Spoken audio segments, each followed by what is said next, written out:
Hoy vamos a reflexionar sobre el tema la iglesia cumpliendo la misión. Y vamos a leer allí en Isaías, capítulo 49, versículo 6, una porción, la segunda parte del texto. Dice, te di por luz de las naciones, para que seas mi salvación hasta lo postrero de la tierra. Te di por luz de las naciones, para que seas mi salvación hasta lo postrero de la tierra. Hermanos, nosotros somos una iglesia misionera porque ese fue el plan eterno de Dios, el plan que Dios siempre tuvo. Dios quiso tener una comunidad misionera que proclame su plan salvador, ¿no? Todo comenzó ahí, bueno, en el huerto del Edén, cuando Dios crea al hombre, lo crea a su imagen, a su semejanza, lo crea también como un ser testimonial de quién es Dios realmente. El mundo tenía que conocer a este Dios, conocer su poder, su grandeza, su unicidad. Pero nosotros conocemos muy bien la historia de que el hombre, como la mujer, pecaron, trayendo consigo la ruina moral, espiritual de toda la raza humana, ¿verdad? Entonces, en su momento Dios llama a Abraham para formar el pueblo de Israel y para que este pueblo ahora fuera luz para las naciones. Ahora, se formó este pueblo, entran a la tierra prometida y aquel pueblo que debía de ser luz para las naciones fracasa en su misión y se contaminan con la idolatría de los otros pueblos. Entonces, en un momento de la historia, Dios tiene que enviar a su Hijo para traer luz al mundo, para traer la salvación a la raza humana. Y allí en Juan capítulo 3, versículo 19, dice, y esta es la condenación, que la luz vino al mundo y los hombres amaron más las tinieblas que la luz porque sus obras eran malas. La luz vino al mundo. ¿Quién es la luz? Jesús. Yo soy la luz del mundo, dijo Jesús.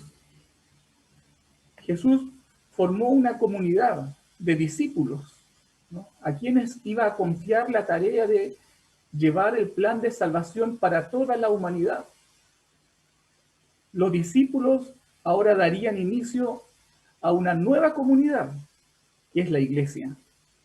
Y esta nueva comunidad, la iglesia, tiene que responder a la misión de Dios de anunciar el reino de Dios hasta lo último de la tierra.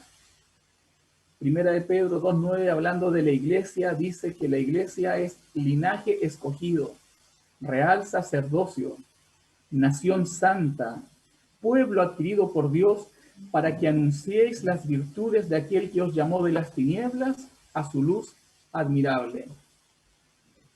Entonces, la iglesia, nosotros como iglesia tenemos una misión, porque la iglesia no solo participa en la formación de los creyentes, que es algo muy importante obviamente, sino que debe de crear instancias la iglesia para que el creyente pueda obedecer al llamado de Dios de ser luz del mundo, sal de la tierra, de ser testigos. Cumplir la misión es el mandato de Jesús, y Jesús lo deja establecido antes de ascender. Él deja muy bien establecido cuál iba a ser la tarea de la iglesia. Recibiréis poder para que seáis testigos.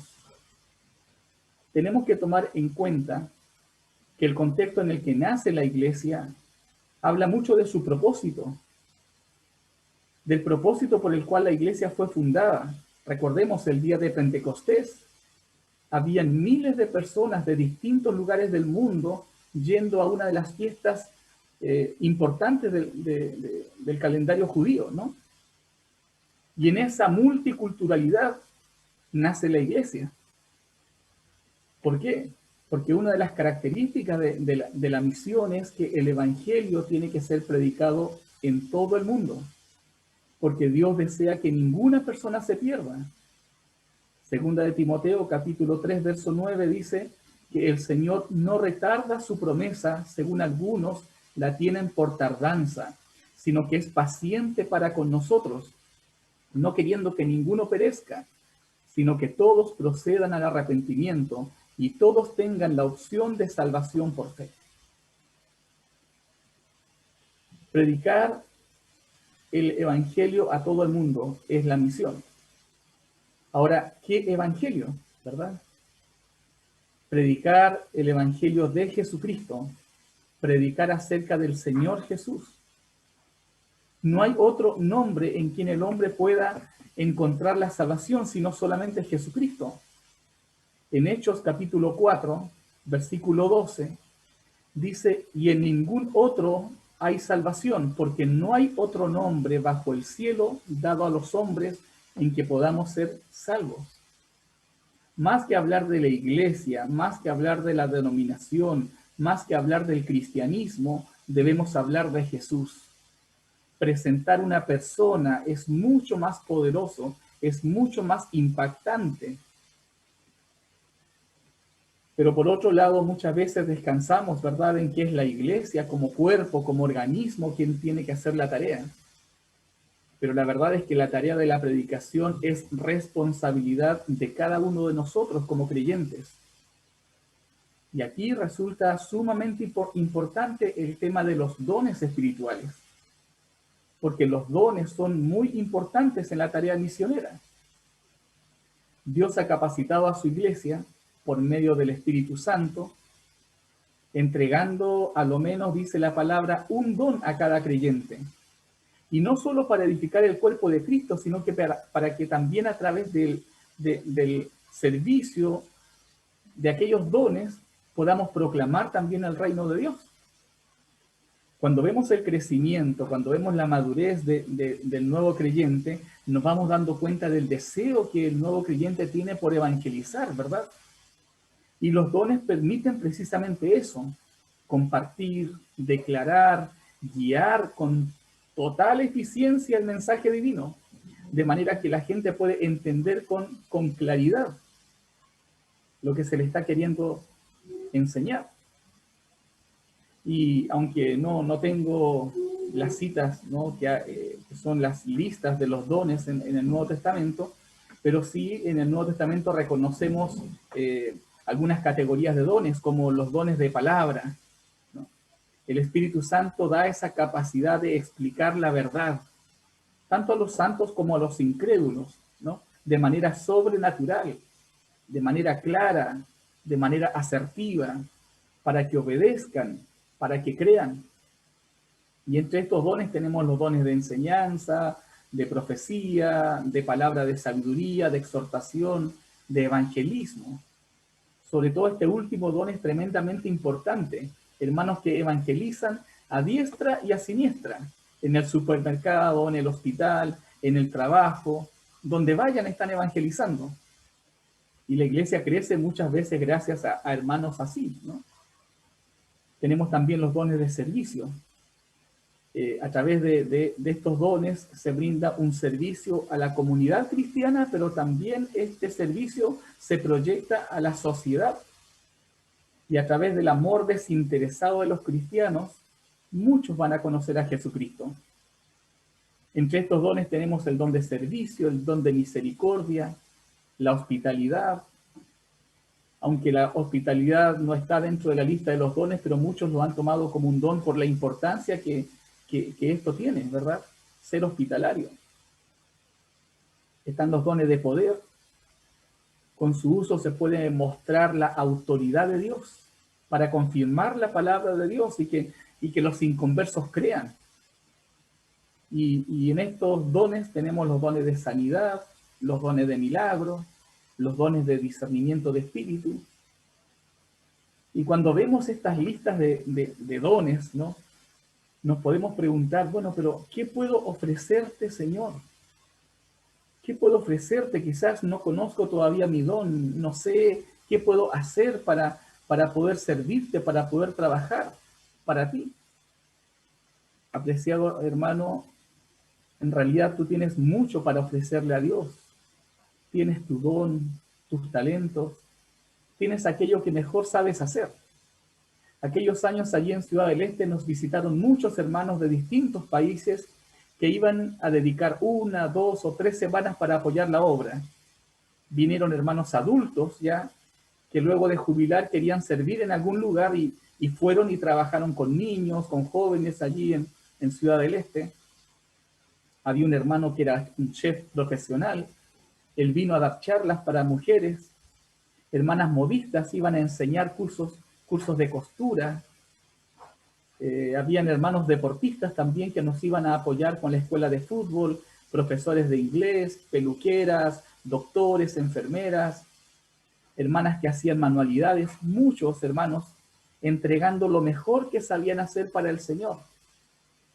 Siempre lo que nos mueve en todo esto, obviamente no es hacer una actividad por hacerla, sino que es dar a conocer a Jesucristo, es mostrar el amor de Dios a través de nuestros actos, a través de nuestras obras, del servicio desinteresado. Hoy estamos en pandemia, la iglesia no se puede reunir, pero cada uno de nosotros podemos ser iglesia proclamadora en nuestras casas, en nuestros trabajos, en los colegios, en las universidades, donde estés, predica, predica, predica. Por otro lado, hermanos, hoy más que nunca debemos de pensar en iglesias multiculturales. Estoy 100% seguro de que allí en vuestra iglesia existen hermanos de diferentes países, ¿no? El hermano Carlos, ¿no?, tiene el acento brasilero, porque vivió en Brasil. ¿Y por qué? Porque esto es algo muy normal en la época que estamos viviendo, ¿no? El movimiento migratorio mundial está trayendo personas de los últimos confines de la tierra a vivir entre nosotros. Como les decía adelante, en Ciudad del Este, donde salimos, se dice que habían cerca de 80 naciones representadas. Por eso era un lugar estratégico para plantar una iglesia multicultural. Y nuestra iglesia en algún momento tuvo hermanos de casi 10 naciones diferentes, ¿no? Recuerdo una oportunidad por el mes de la Biblia, pedimos que pasen a leer Juan 3:16, hermanos de distintas nacionalidades, un texto en cada idioma. Y tuvimos allí un hermoso ramillete de hermanos. Escuchamos Juan 3:16 en español, por supuesto, en chino, en árabe, en hindi, en portugués, en guaraní, en mapudungún, porque estaba en esa época la esposa del pastor Sergio Araneda y ella aprendió un texto en mapudungún. Mi esposa, que es boliviana, leyó Juan 3:16 en aymara. Otro hermana leyó en inglés. Era como un vistazo a cómo va a ser el cielo un día, ¿no?, donde se alabará a Dios en todas las lenguas de la tierra.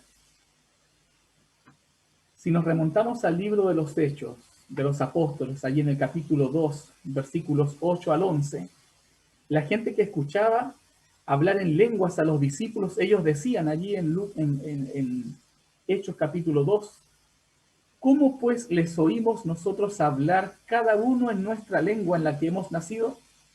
Partos, medos, elamitas, y los que habitamos en Mesopotamia, en Judea, en Capadocia, en el Ponto y en Asia, en Frigia y Panfilia, en Egipto y en las regiones de África, más allá de Cirene, y romanos aquí residentes, tanto judíos como prosélitos, cretenses y árabes, les oímos hablar en nuestras lenguas las maravillas de Dios. Estaban admirados porque estaban escuchando a los apóstoles hablar en sus lenguas, en sus propios idiomas. En Hechos 2 es, en un mismo lugar, personas de diferentes nacionalidades se juntaron para escuchar la voz de Dios. Entendamos y analicemos con cuidado esto. No es que los extranjeros estuvieron en la casa antes de la llegada del Espíritu Santo. Fue después que ellos escucharon sus idiomas por medio de los apóstoles que vinieron a escuchar y a ver qué estaba sucediendo. Dios creó este llamado lingüístico intencional para atraer a los demás pueblos.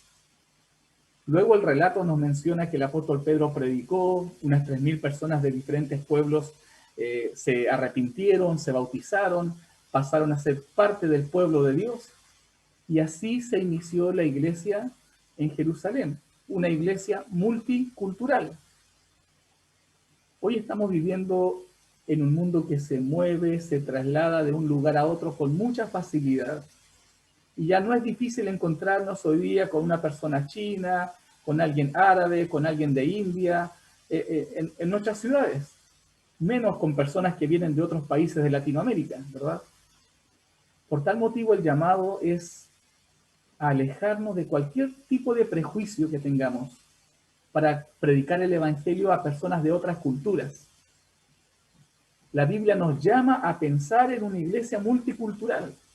Somos llamados a vivir en unidad con gente de diversos trasfondos, porque la salvación no solo fue para Israel, sino que fue para todos los pueblos.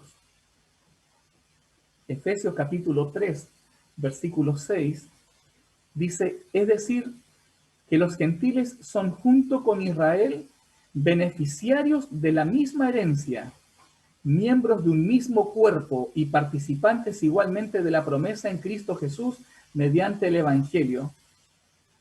Beneficiarios de la misma herencia, miembros de un mismo cuerpo.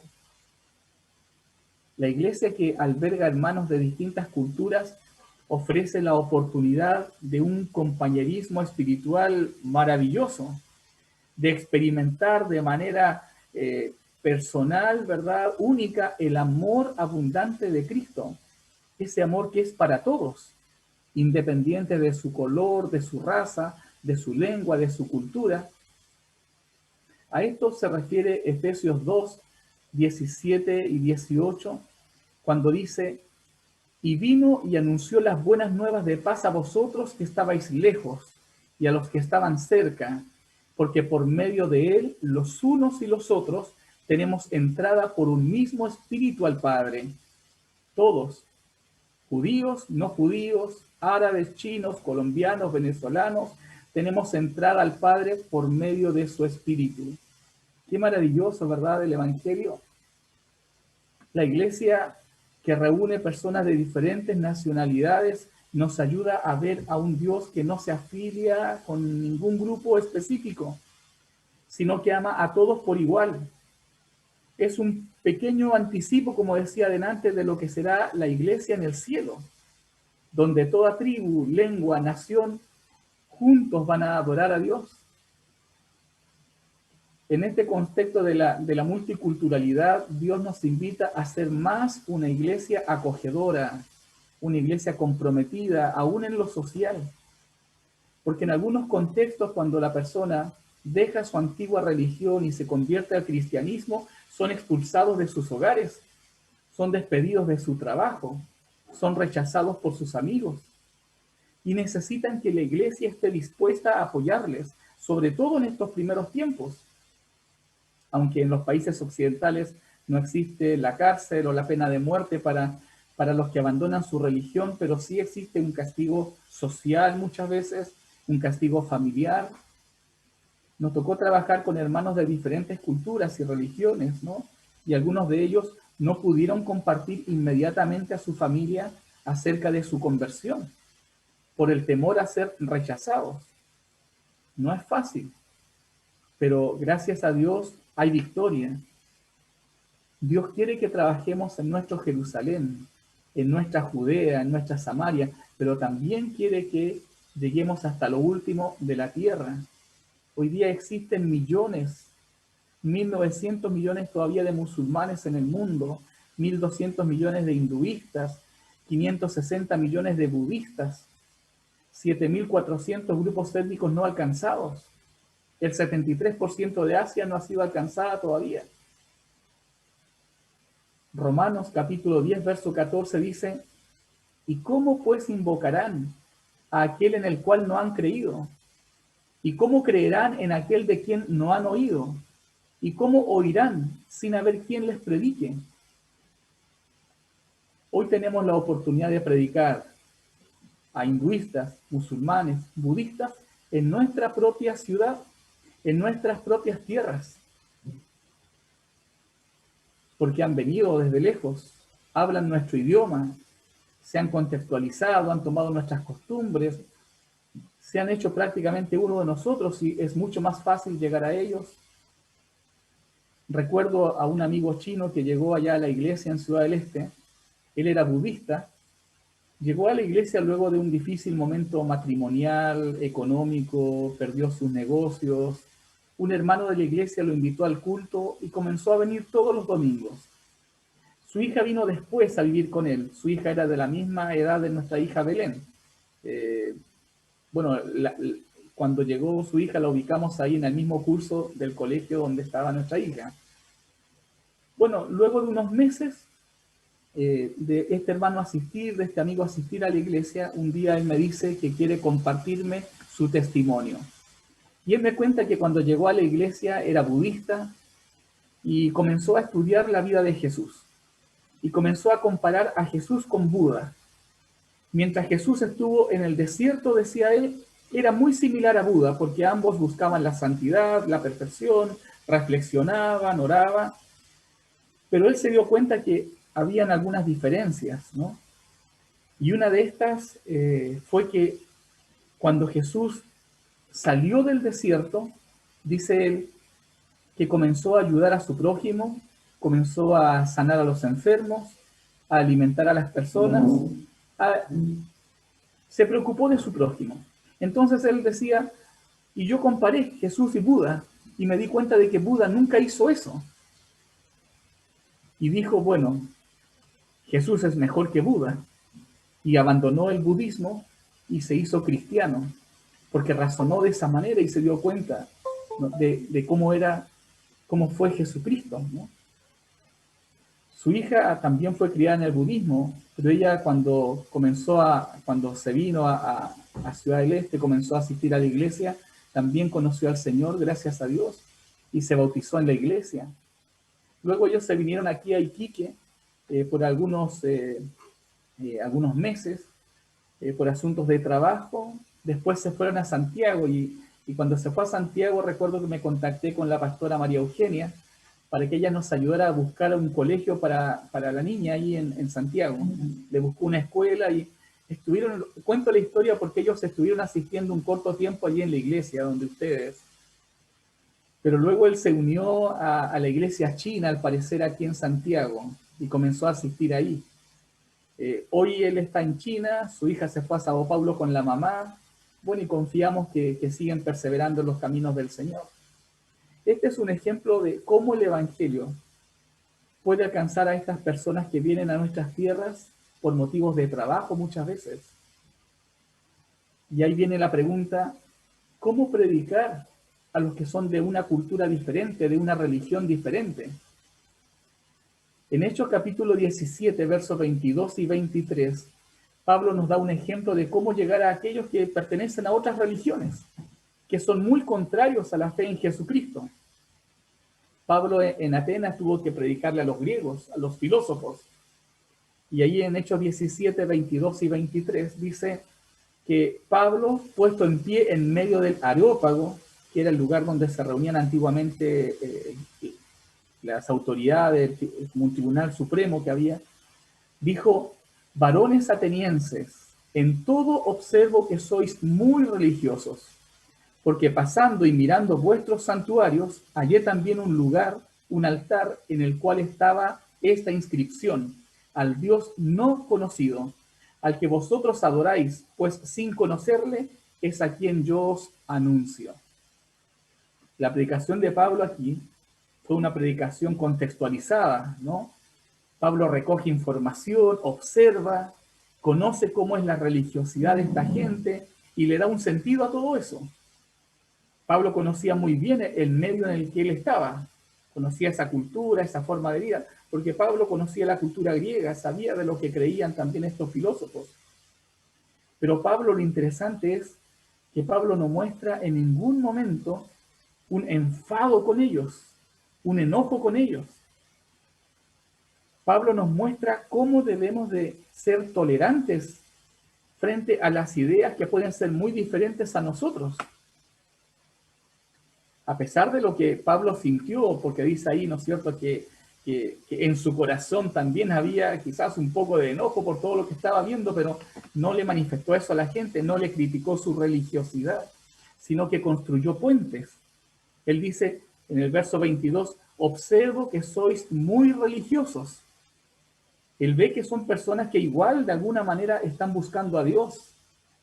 Y en eso él ve puentes. Y desde ahí él entonces puede construir un mensaje, llamar la atención y hacerse oír por la gente.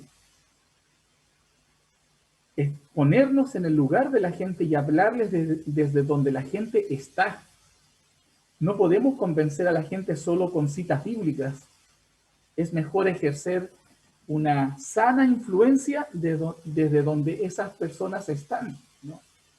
El mejor camino para llegar a la gente no es condenarla, no es juzgarla, no es criticarla, es amarla, es desear que conozcan a Cristo. En Ciudad del Este no solo trabajamos con inmigrantes, sino también con comunidades indígenas. No nos podíamos cerrar y decir, no, Dios nos llamó a trabajar con este grupo de personas solamente. No, Dios nos llamó a trabajar con todo aquel que le necesite. Vimos a estas comunidades muy pobres, muy necesitadas, y no podíamos querer solo hablarles del amor de Dios, sino que teníamos que demostrarles el amor de Dios.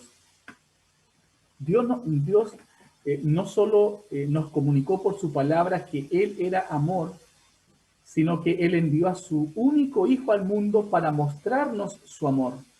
No hay nada que impacte más la vida de la gente que los actos de amor desinteresado. Donde estés, querido hermano, sirve a tu prójimo. Dios nos llama a servir. Quizás con argumentos no has podido ganar a tus amigos, pero con gestos de amor lo puedes lograr.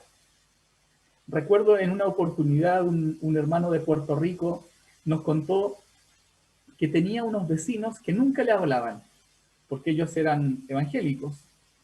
Años viviendo juntos, pero nunca estos vecinos les saludaron. Vino un huracán, esto fue hace poco, hace un par de años atrás nomás, un huracán muy grande, como 2 meses o más, la isla estuvo sin luz. Cuando llegó la luz, bueno, lo primero que hizo la gente fue ir a los supermercados y comprarse muchas bebidas heladas, ¿no? Todos querían beber algo helado, porque sin luz, obviamente no podían tener nada refrigerado en sus casas. Y cuando él llegó a la casa, este hermano llegó con sus bebidas, ¿no? Él vio al hijo del vecino esa tarde y le regaló una bebida en lata, helada, obviamente, ¿no? Días después, viene el vecino, el papá del niño, viene a agradecerle al hermano por el gesto que tuvo con su hijo. Y fue así como se hicieron amigos, luego llegaron a la iglesia, hoy día son lindos miembros de la iglesia. Todo por una bebida helada, todo por una Coca-Cola quizás, como todo buen americano. Un gesto de amor, 700 pesos u 800. Un gesto de amor puede llegar a lo más profundo de los corazones. Entonces, hermanos, entendemos que la tarea misionera de la iglesia no es una mera actividad solamente, sino que es una característica primordial de la iglesia. Está en su naturaleza misma ser una iglesia misionera. Desde antes de nacer, la iglesia ya tenía determinada su misión por el mismo Dios. Anunciar el perdón de pecados en el nombre de Jesús. La responsabilidad de la iglesia no es solamente ser receptora de la palabra, sino que ser proclamadora de la palabra también. Debemos reconocer la importancia, ¿no?, del propósito de la iglesia, que es brindar un generoso testimonio, servicio al mundo, para que más hombres puedan conocer la verdad sobre Jesús, más hombres puedan conocer de la esperanza que Jesús otorga, ¿verdad? El vivir en comunidad donde predomina el amor entre los creyentes, entre los hermanos, donde se ve la compasión hacia el más necesitado, va a ser la manera más eficaz en que nosotros podamos ser testigos realmente. Aunque el mundo se ha detenido, ¿verdad? Las calles están vacías, las iglesias no se pueden abrir, pero tampoco la iglesia se ha detenido, la iglesia tampoco ha parado, ¿verdad? Hoy es cuando más las personas necesitan escuchar el mensaje esperanzador del Evangelio.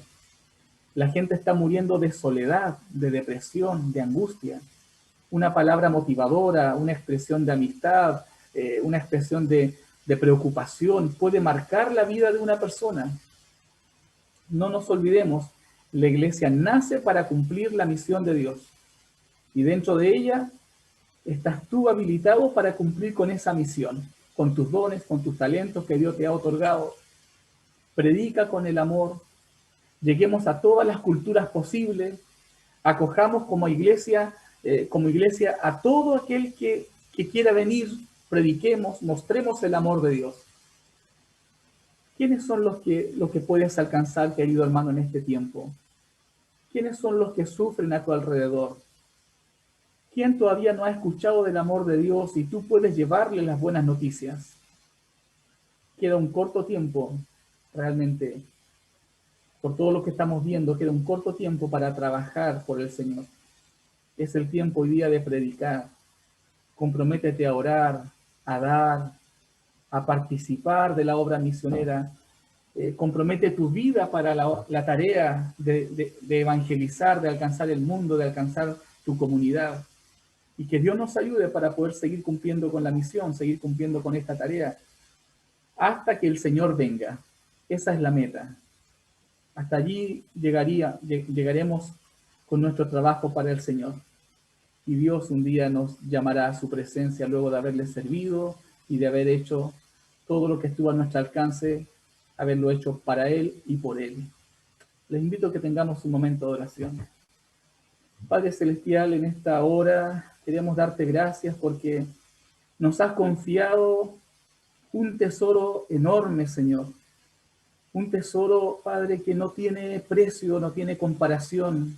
La salvación de la humanidad, la salvación de nuestra familia, la salvación de nuestros amigos, la salvación de nuestro barrio, de nuestra ciudad, la salvación del mundo, Señor. Has puesto tu confianza en nosotros como iglesia para llegar hasta lo último de la tierra con el mensaje del Evangelio, Señor. Ayúdanos, Padre, para que nunca nos callemos, nunca dejemos de predicar tu palabra, nada ni nadie nos silencie, Señor. Padre amado, gracias te damos porque hasta aquí hemos podido perseverar y hasta aquí hemos podido permanecer en tus caminos por tu gracia, por tu misericordia. Y ayúdanos a ser fuertes, a ser valientes, a ser atrevidos en el buen sentido de la palabra para ir con tu palabra hasta donde sea posible llegar, Señor. Gracias, Padre, gracias por el amor de Jesucristo, gracias por su perdón, gracias por su salvación. Estábamos en tinieblas y tú nos diste vida nueva, nos transformaste, nos diste un nuevo corazón, nuevos deseos, nuevos anhelos, Padre. Gracias, gracias por este tiempo de reflexionar alrededor de tu palabra. Bendícenos, Señor. Bendice tu iglesia, bendice a los hermanos, bendice a los pastores, bendice a todo hijo tuyo, Señor, que en este día está reunido delante de ti, Padre. Gracias, Señor. En el nombre de Cristo Jesús oramos, Padre. Amén. Amén. Amén. Que el Señor nos bendiga, hermanos, y muchas gracias nuevamente por este tiempo de estar con ustedes. Que el Señor les bendiga.